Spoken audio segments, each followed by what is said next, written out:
बिस्मिल्लाहिर्रहमानिर्रहीम। अस्सलाम वालेकुम। मैं जलील खान कुलाची, आप मेरा यूट्यूब चैनल देख रहे हैं।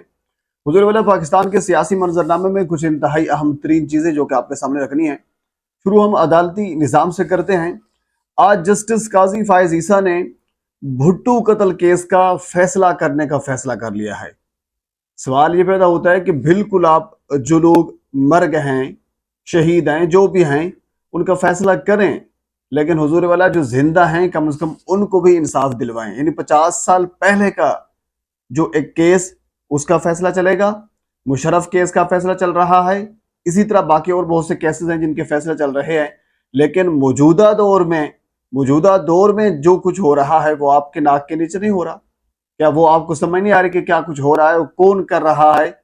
आपके नीचे सब कुछ हो रहा है, लेकिन उसके ऊपर भी नजर करम करें। जो जिंदा हैं उनको भी इंसाफ दिलवाएं। बल हम थोड़ा सा आगे चलते हैं। हुजूर वाला एक लफ्ज आपने सुना होगा, अदालत उज़्मा सुप्रीम कोर्ट के लिए इस्तेमाल होता है, अदालत आलिया हाई कोर्ट्स के लिए ज़्यादा इस्तेमाल होता है। एक नई अदालत भी अब कह लीजिए कि इंट्रोड्यूस हो गई है। शायद ये कानून में तो नहीं है, शायद आपने सुना भी होगा। अब अदालत अडियाला के नाम पर भी एक अदालत जो है वो भी मारज़ वजूद में आ चुकी है। उसकी वजह यह है कि इलेक्शन कमीशन की तौहीन के हवाले से इमरान खान का केस चल रहा था। अब ये भी इलेक्शन कमीशन एक आईनी इदारा है। इलेक्शन कमीशन भी 13 दिसंबर को अडियाला के अंदर जाकर इमरान खान के केस की समाअत करेगा। बल्कि अडियाला अदालत के अंदर ही इलेक्शन कमीशन ही केस सुनेगा। वहां से जो साइफर वाला मामला है वो भी जज साहब वहां पे केस जाकर सुनेंगे। कल को कोई सुप्रीम कोर्ट का मसला हुआ तो जस्टिस काजी फायज ईसा साहब भी वहीं जाके सुनेंगे। कोई हाई कोर्ट का मसला हुआ तो भी वहीं जाके सुनेंगे। क्योंकि 12 दिसंबर को फर्द जुर्म आयद होनी है साइफर वाले मामले में। उसके बाद फिर कह लीजिए इलेक्शन कमीशन वाले मामले में 13 दिसंबर को हिसाब किताब शुरू हो जाएगा। तो इसी तरह ये सिलसिला जो है वो शुरू होता रहेगा। लेकिन ये समझते ये हैं कि इमरान खान की जो मकबूलियत है वो इसकी वजह से कम हो रही है। ऐसा हरगिज नहीं है, उनकी मकबूलियत में इजाफा हो रहा है। आप बेशक उनको बाहर ना आने दें। जो एक दो दिन पहले उन्होंने रिपोर्टर हजरात से, सहाफियों से गुफ्तगू की है, उनका सिर्फ एक पैगाम उनका वकील लेकर आ जाता है, वो भी आपकी सारी इन्वेस्टमेंट के ऊपर भारी पड़ जाता है। तो ये आपकी गलत फहमी है। जबकि दूसरी जानिब नवाज शरीफ साहब इस वक्त हरकत में आ चुके हैं। आज वो बलूचिस्तान में जो टिकटों की तकसीम थी उस हवाले से इजलास की सदारत भी कर रहे थे। लेकिन मैंने कुछ अरसा पहले आपको ये खबर दी थी कि जो मुनहरिफ अराकीन हैं उनके दरमियान और नवाज शरीफ के दरमियान जो एक फड्डा पड़ा हुआ है। कुछ एक दो बंदे हैं जिनको नवाज शरीफ साहब टिकट देना चाहते हैं, बाकियों को टिकट नहीं देना चाहते। जबकि जो मुनहरिफ अराकीन हैं उनमें से एक बंदे ने, बल्कि दो तीन ने, ये कहा है कि नवाज शरीफ साहब की औकात ही नहीं है कि हमें ये टिकट ना दें। हमने जिनसे टिकट लेना है या जिन्होंने हमें कहा है कि आपको टिकट्स मिलेगा तो वो टिकट्स ही देंगे। नवाज शरीफ साहब की कोई औकात नहीं है। आप अंदाजा करें नवाज शरीफ साहब की मकबूलियत का, उनकी अथॉरिटी का, उनकी ताकत का, कि वजीर आजम बनने के लिए मौसूफ तो आ गए हैं, इतनी औकात नहीं है कि अपनी टिकटों की तकसीम कर सकें। कुछ मुनहरिफ अराकीन ने उनकी जानिब से यह कहा गया है कि लिस्ट नवाज शरीफ साहब को, मैं आपको बारहा कह चुका हूं कि किसी और जानिब से आएगी और वही लिस्ट नवाज शरीफ साहब को थमा दी जाएगी। अब जो है इंटरव्यूज या कह रही है कि इजलास जो कुछ हो रहा है इसकी कोई औकात नहीं है। बहरहाल आज बलूचिस्तान के हवाले से, टिकटों की तकसीम के हवाले से इजलास किया, लेकिन इसकी कोई औकात नहीं है। टिकट्स वहीं पे मिलेंगी, उन्हीं कैंडिडेट को मिलेगी जो उस लिस्ट में होंगे। अभी तक वो लिस्ट नहीं है। जो ही लिस्ट आएगी वो नवाज शरीफ साहब को, नून लीग को थमा दी जाएगी। तो उसके मुताबिक वो टिकटों की तकसीम होगी और उसको फिर आगे लेकर चलेंगे।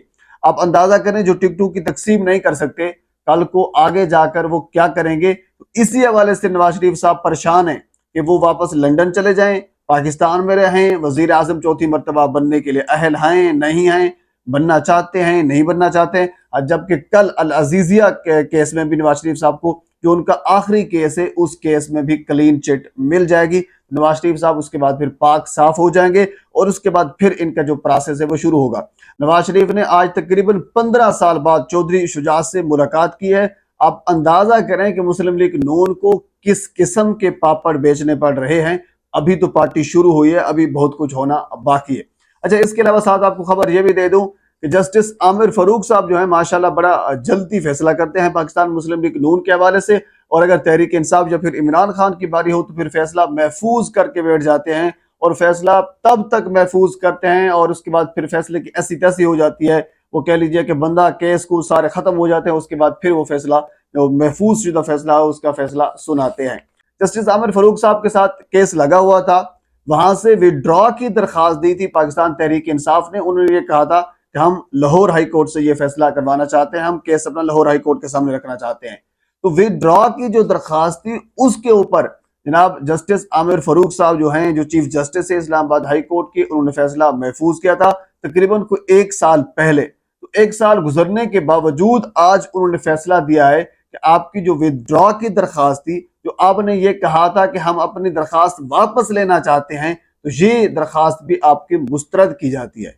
اب اندازہ کریں، ایک بندہ کہتا ہے کہ حضور والا میں نے فیصلہ نہیں کروانا، میں نے درخواست اپنی واپس لینی ہے، میرا آئین کہتا ہے، میرا قانون کہتا ہے، میرا حق یہ ہے کہ میں درخواست کسی اور عدالت کے آگے رکھ سکتا ہوں، اور بیک وقت 2 عدالتیں تو نہیں سن سکتی کسی ایک کیس کو، تو وہ کہہ لیجیے کہ دوسری کے عدالت میں لے کر جانا چاہتا ہوں، یہ میرا آئین کہتا ہے، میرا حق ہے، یہ ہے وہ ہے۔ انہوں نے کہا نہیں، آپ نے یہ جو درخواست دی تھی وڈرا کی درخواست واپس لینے کی، جو آپ نے درخواست کی تھی، ہم اس کو بھی مسترد کرتے ہیں۔ اب ظاہر سی بات ہے جسٹس عامر فاروق صاحب ہیں، انہوں نے مسترد کر دی، 2031 تک وہ پاکستان اس کے لاہور ہائی کورٹ کے جسٹس رہیں گے۔ اب ان کی سیٹ کو بھی کسی چیز کو کوئی خطرہ نہیں ہے، جو کچھ وہ کرتے پھریں اور جو کچھ وہ کر رہے ہیں وہ سبھی کچھ آپ کے سامنے ہے۔ اور اس کے ساتھ اگلی خبر بڑی انٹرسٹنگ ہے، وہ یہ ہے کہ الیکشن کمیشن نے کچھ دن پہلے، میں نے آپ کو خبر بھی دی تھی کہ انہوں نے حلقہ بندیاں جو ہیں وہ جاری کر دی ہے اس کی لسٹ۔ تو نواز شریف صاحب کی جانب سے، جو کہ لنگوٹیا جا رہے ہیں چیف الیکشن کمیشن کے، تو ان کی جانب سے درخواستیں آنا شروع ہو گئی ہیں۔ اب اس کے پیچھے کچھ محرکات ہیں کہ نواز شریف صاحب کی جانب سے، مسلم لیگ نون کی جانب سے یہ درخواستیں کیوں آنا شروع ہو جائیں گے۔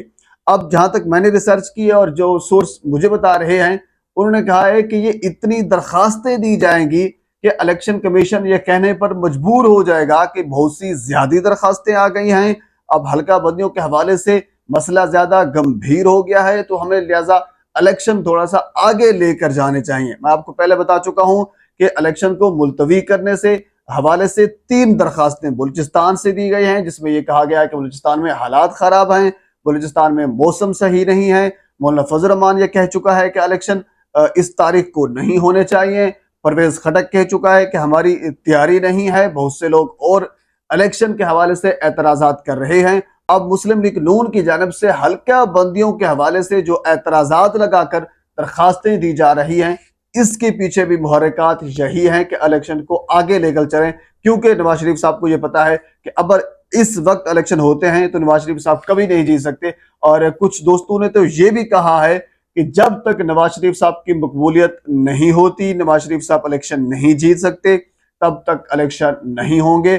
اگر تب تک کی بات ہے تو پھر کہہ لیجئے کہ میرے خیال میں یہ تو سالوں سال جو ہے وہ چلتا رہے گا، کیونکہ اس وقت ٹیکنالوجی کا دور ہے، ڈیجیٹل دور ہے، لوگ شعور رکھتے ہیں، لوگوں کو پتا ہے کہ غلط کیا ہے، صحیح کیا ہے۔ وہ پتھر کا زمانہ تھا کہ آپ لوگوں کے نظریات بدل دیتے، لوگوں کو پتہ نہیں چلتا تھا حقیقت کیا ہے۔ آج حقیقت کیا ہے، لوگوں کو سبھی کچھ پتہ چل جاتا ہے، کیونکہ ہر ایک کے پاس ڈیجیٹل موبائل ہے، سب کچھ چیز موجود ہے، انفارمیشن کے جو سورسز ہیں موجود ہیں، وہاں پہنچ جاتی ہے۔ بہرحال پاکستان کے سیاسی منظرنامے میں بہت سے اتار چڑھاؤ اور بھی ہیں، اگلی ویڈیو میں آپ کے ساتھ میں ضرور شیئر کروں گا۔ ایک مرتبہ آپ سے گزارش ہے میرے چینل کو سبسکرائب کر دیں تاکہ آنے والی ہر انفارمیٹیو ویڈیو آپ تک پہنچ سکے۔ اللہ حافظ۔